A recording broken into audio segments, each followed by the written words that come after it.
جو حیدرآباد سندھ میں رہتا ہے، قاسم اس کا نام ہے۔ خیر وہ والد جو ہے طالب کہتا ہے کہ میں نے جو فیصلہ سنا دیا ہے وہ میرا اٹل ہے۔ وہ آسمہ اور طالب اپنے گھر واپس چلے جاتے ہیں۔ اب سلمہ اپنی والدہ امیر مائی کو کہتی ہے کہ آپ مما کو کہیں کہ ایک دفعہ قاسم کی فیملی سے مل تو لیں، قاسم کو دیکھ لیں، اگر پسند نہ آیا تو انکار کر دینا۔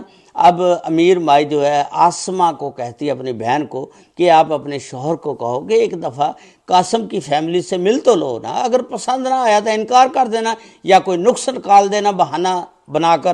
اب اس نے طالب سے بات کی کہ اگر یہ بیٹی جو ہے ہماری بھاگ گئی یا اس نے خودکشی کر لی، کوئی بڑا مسئلہ ہو جائے گا، برادری میں بےعزتی ہوگی، اس سے بہتر ہے کہ اس کی خوشی کے لیے ایک دفعہ قاسم کی فیملی سے مل لو، اس کے بعد اس میں کوئی نقص نکال دینا، انکار ہی کر دینا، سلمہ بھی راضی ہو جائے گی۔ طالب نے کہا کہ ٹھیک ہے، ان کو بلا لو۔ اب سلمہ جو ہے فون کرتی ہے قاسم کو حیدرآباد میں کہ آپ اپنی فیملی کو لے کر ابو کے گھر آ جاؤ، ابو اب مان گئے ہیں رشتے کے لیے۔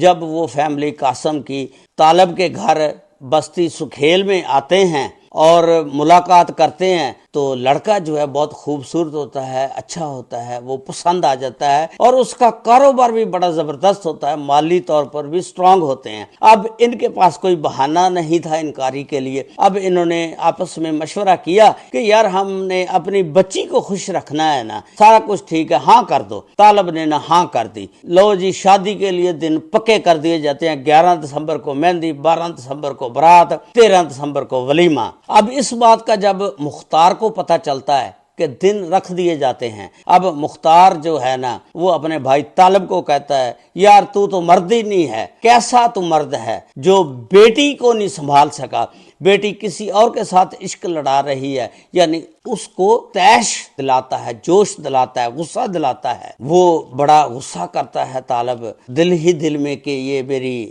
بیٹی نے بےعزتی کرا دی ہے، حالانکہ شادی کے دن بھی خود طے کیے، لیکن دوسری طرف مختار جو ہے اس کو بھڑکاتا ہے، اس کو پمپ کرتا ہے۔ اب واقعے کی طرف آتے ہیں۔ 11 دسمبر کو جب مہندی ہوئی نا، مہندی کے بعد یہ مہندی جو تھی امیر مائی کے گھر ہوئی جہاں پر یہ بچی رہتی تھی، پرورش بچی نے پائی، وہاں پر یہ مہندی ہوئی۔ اب مہندی جب ختم ہو گئی، سارے اپنے اپنے گھر چلے گئے۔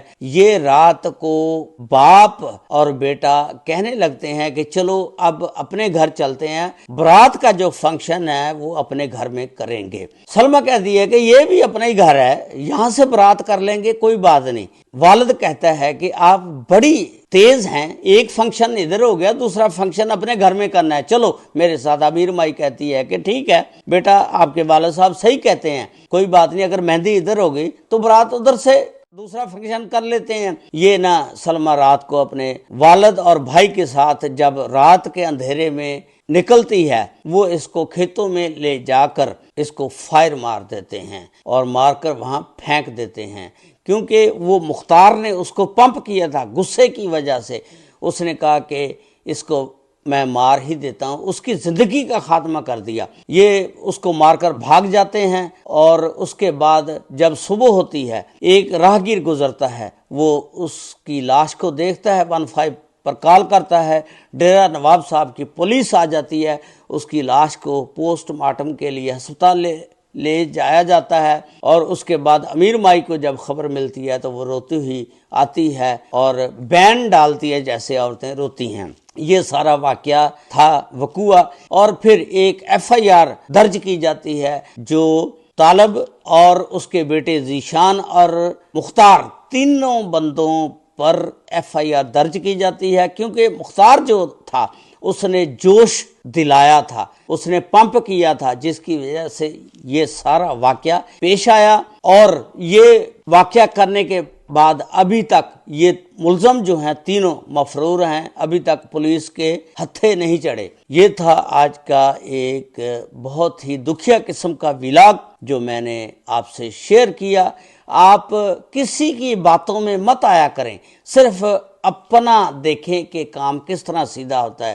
اب مختار کے کہنے پر یہ سارا کام ہوا جو بہت ہی غلط ہوا، اور قاسم جو تھا جب اس کو پتہ چلا کہ صبح میری برات نہیں جائے گی تو وہ صدمے سے بے ہوش ہو گیا۔ آئیں میں قاسم کی باتیں آپ کو سنواتا ہوں۔ یہ تھا آج کا ولاگ جو میں نے آپ کے ساتھ شیئر کیا۔ اللہ تعالیٰ سب پر رحمت فرمائے، اللہ تعالیٰ سب کو اپنے حفظ و ایمان میں رکھے، آمین ثم آمین۔ السلام علیکم ورحمۃ اللہ وبرکاتہ۔ یعنی کہ شادی سے 2 سے 3 دن قبل ہی ہمیں ملنا شروع ہوئے تھے کہ اس کی جان کو خطرہ ہے، اور خطرہ بھی اس کے والد اور بھائیوں سے ہے، جس پر یقین کرنا بالکل بھی ہمارے لیے ممکن نہیں تھا۔ قبل ہی ہماری نکاح اور رخصتی کی ڈیٹ جو ہے یہ فکس ہوئی تھی، اس سے 2 دن قبل انہوں نے بے دردی کے ساتھ اسے قتل کر دی۔